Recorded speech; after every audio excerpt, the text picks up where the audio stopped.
मैत्रेय जी महाराज कहते हैं कि मनु के 3 कन्याएं हुई। मनु महाराज के, मनु और शत्रुपा की 3 कन्याएं थीं। एक का नाम आकृति, दूसरे का नाम देवहूति जो कर्दम के साथ ब्याही गई, और तीसरे का नाम प्रसूति। 3 कन्याएं मनु महाराज के हुई। देवहूति का विवाह कर्दम के साथ हुआ। 9 कन्याएं उनके यहां हुई। उन 9 कन्याओं का ब्याह 9 ऋषियों के द्वारा किया गया। और जो प्रसूति नाम की कन्या थी उसका विवाह दक्ष प्रजापति के साथ किया गया।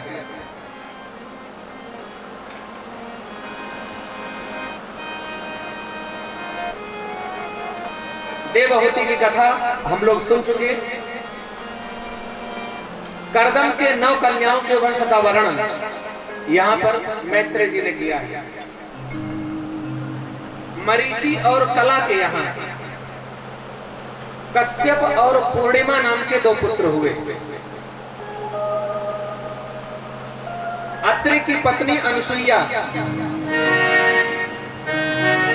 उनके यहां दत्तात्रेय नाम के पुत्र उत्पन्न हुए। दुर्वासा चंद्रमा नाम के पुत्र भी अनुसुईया के यहां हुए, जिन्होंने ब्रह्मा विष्णु महेश को पुत्र रूप में गोद में लेकर के अनुसुईया ने खिलाया।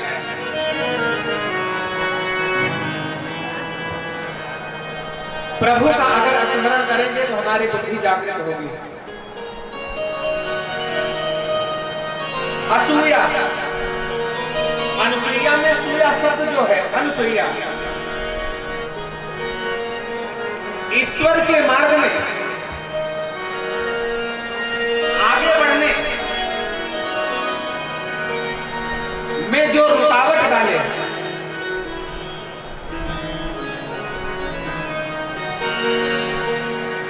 उसके यहां परमात्मा का आगमन नहीं हो सकता। अनुसुईया जो थी महान पतिव्रता थी।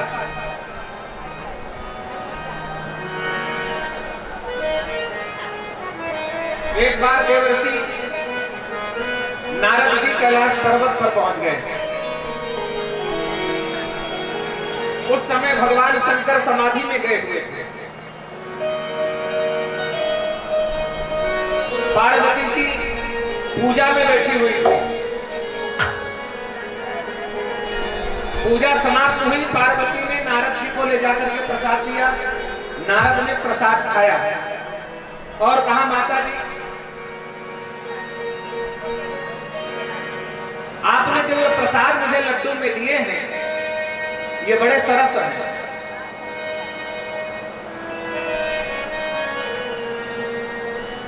लेकिन अभी अभी मैं अनुसुईया के यहां से आ रहा हूं। उन्होंने जो प्रसाद मुझे खिलाया था वैसा प्रसाद मैंने आज तक नहीं खाया।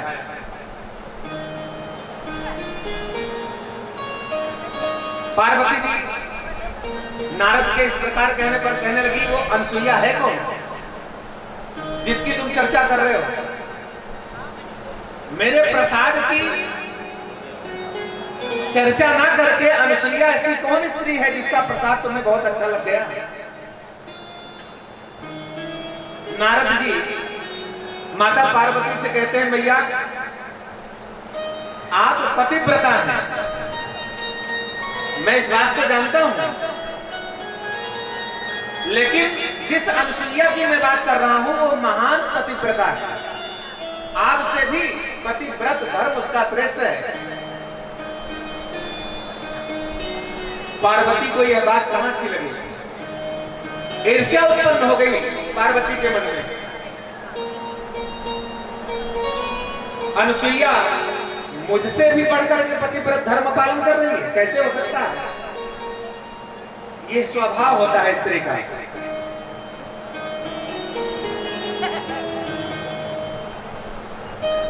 शंकर भगवान जैसे ही समाधि से उठे,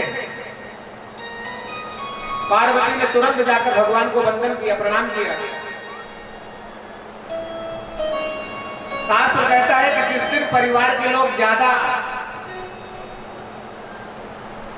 किसी बड़े को प्रणाम करें तो समझ लेना कुछ उनका काम रुका हुआ है, वो काम निकलवाना है आज। इसलिए सभी लोग बार बार प्रणाम वंदन आगे पीछे।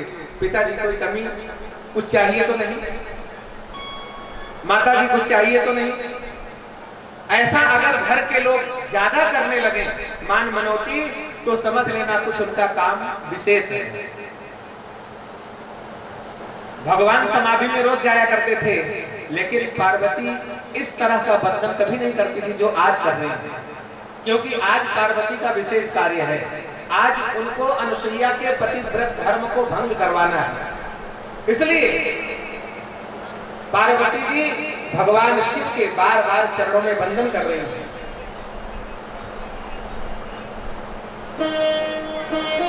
भगवान शिव बड़े आश्चर्यचकित हो गए, क्या बात है, आज पार्वती बार बार पैर पड़ रही है, बार बार वंदन कर रही है, बड़े विनम्रता से पेश आ रही है। भगवान ने पूछ ही लिया, क्या बात है देवी, कोई परेशानी है? पार्वती ने कहा, मैं चाहती हूं कि आप ऐसा कुछ करें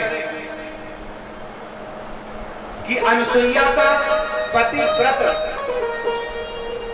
भंग हो जाए। ये बात इधर करके नारद जी वैकुंठ लोक पहुंच गए। पार्वती को यहाँ पर इस तरीके से बताया, अनुसुईया का प्रसाद तुमसे ज्यादा मीठा, और पार्वती शिव जी को उकसाने लगी। और इधर नारायण लोक में पहुंच गए नारद जी। लक्ष्मी जी से जाकर सीधा नारद जी मिले। उन्होंने नारद जी से पूछा, नारद आज इतने आनंद में क्यों दिखाई दे रहे हो? माता लक्ष्मी ने नारद से पूछा। नारद जी कहते हैं, वैकुंठ की महिमा तो मैंने पहले बहुत सुनी थी,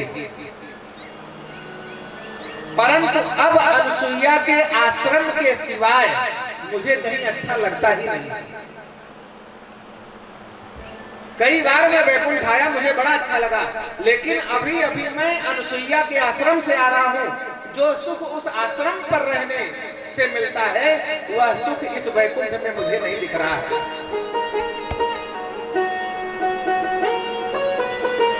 लक्ष्मी ने पूछा, ये अनुसुईया है कौन जिसकी तुम चर्चा कर रहे हो? नारद जी कहने लगे, वो अनुसुईया महान पतिव्रता है। अब लक्ष्मी को भी जलन होने लगी, मुझसे बड़ी पतिव्रता कैसे हो सकती है? विष्णु भगवान के पीछे पड़ गई, तुम्हें तो कुछ ऐसा करना ही पड़ेगा जिससे कि अनुसुईया का पतिव्रत धर्म भंग हो जाए। पार्वती का अर्थ होता है बुद्धि। पार्वती का अर्थ होता है बुद्धि। बुद्धि जो होती है विद्या में मत्सर है।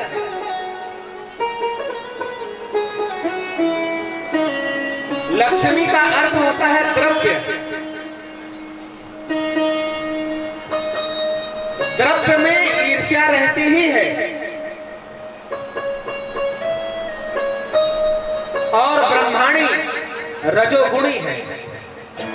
ब्रह्माणी जो है वो रजोगुण से युक्त है। यह बात जाकर के नारद जी ने वैकुंठ लोक से ब्रह्मलोक में भी बता दी।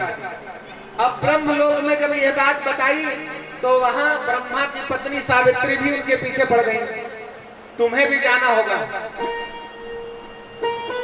शंकर, विष्णु और ब्रह्मा तीनों लोग चित्रकूट अनुसुईया के आश्रम पर पहुंच गए।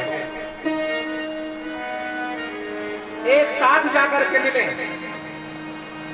तीनों देवता अनुसुईया के आश्रम पर आए। भिक्षा मांगते हुए तीनों देवता ब्रह्मा, विष्णु, महेश भिखारी का रूप लेकर, ब्राह्मण भिक्षुक का रूप लेकर के कहा, मुझे भिक्षा दीजिए माता जी। अनुसुईया ने अपने आश्रम से भिक्षा लेकर के निकली और तीनों देवताओं को जैसे ही भिक्षा डालने चली, देवताओं ने कहा नहीं, मैं ऐसी भिक्षा नहीं लेता हूं।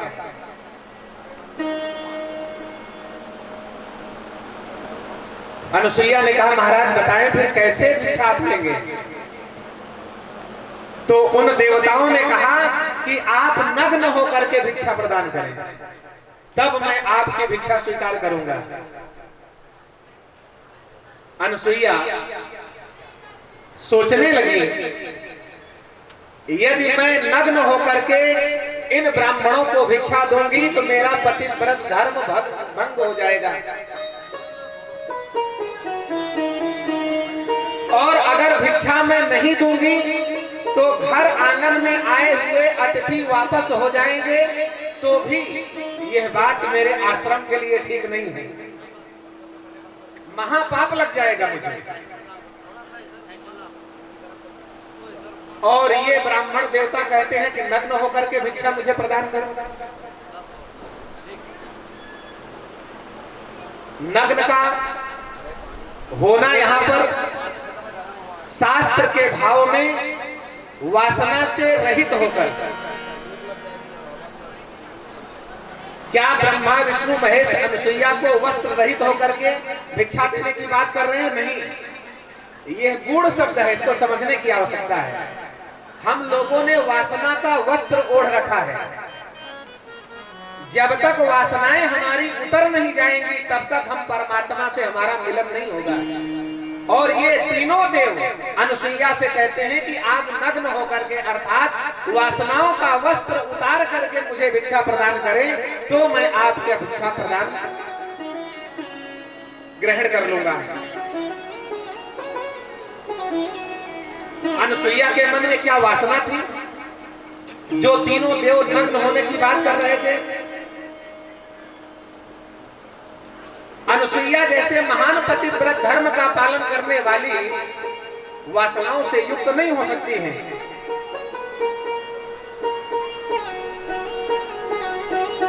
तो भागवत शास्त्र कहता है कि सूक्ष्म वासना भी, सूक्ष्म से सूक्ष्म भी वासना अगर हमारे शरीर में विराजमान होगी तो हम इन तीन देवताओं के पास नहीं जा सकते।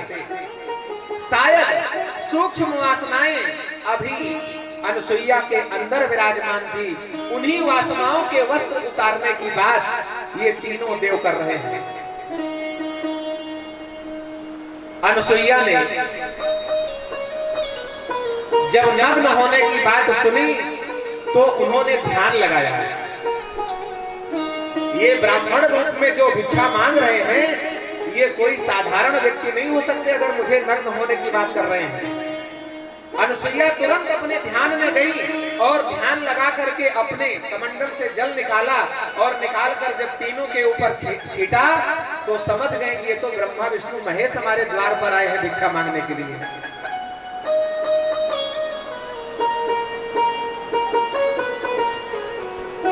तुरंत उन्होंने अपने पतिव्रत धर्म के तपोबल से उन तीनों को बालक बना दिया, तीनों देवताओं को बाल रूप में ला लिया। गूढ़ शब्द में देखें तो सूक्ष्म वासना रूपी वस्तु उतारने की बात थी, और व्यवहारिक भाषा में अगर देखें तो अगर ये तीनों वस्त्र उतार कर भिक्षा देने की बात कर रहे थे, तो अगर माँ अपने बच्चे के सामने वस्त्र विहीन भी होगी तो उसमें कोई दोष नहीं है। इस कारण से अनुसुईया ने तीनों देवताओं को बाल रूप में लेकर के उन्हें भिक्षा प्रदान कर दिया। मर्यादा का पालन, पति धर्म की रक्षा अनुसुईया ने यहाँ पर किया।